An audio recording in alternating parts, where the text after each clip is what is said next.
আওয়ামী লীগ নিজেদের ভুলের কারণেই রাজনীতিতে ফেরার পথ বন্ধ করেছে, এমন মন্তব্য করেছেন বিএনপির ভাইস চেয়ারম্যান আসাদুজ্জামান রিপন। শুক্রবার জাতীয় প্রেস ক্লাবের সামনে তৃণমূল নাগরিক আন্দোলনের প্রতীকী সমাবেশে মন্তব্য করেন তিনি। বলেন, 2009 সালের নির্বাচনও ছিল বিতর্কিত। প্ল্যান করে শেখ হাসিনাকে ক্ষমতায় বসিয়ে আধিপত্য কায়েম করেছিল ভারত।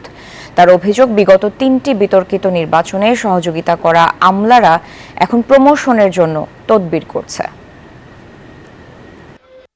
আওয়ামী লীগ ভুল রাজনীতি করেছে, আওয়ামী লীগ মানবতার বিরুদ্ধে অপরাধ করেছে, গণতন্ত্র হত্যা করেছে, লুটপাট করেছে, জনগণের বিপক্ষে অবস্থান নিয়েছে, বাংলাদেশ রাষ্ট্রের বিরুদ্ধে অবস্থান নিয়েছে আওয়ামী লীগ।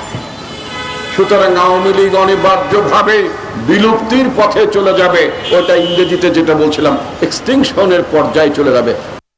বান্ডেল থাকলে প্রতি সেনমানিতে টাকা বাঁচবে। বিকাশ সেনমানি বান্ডেল কিনে জিতুন প্রতি লেনদেনে।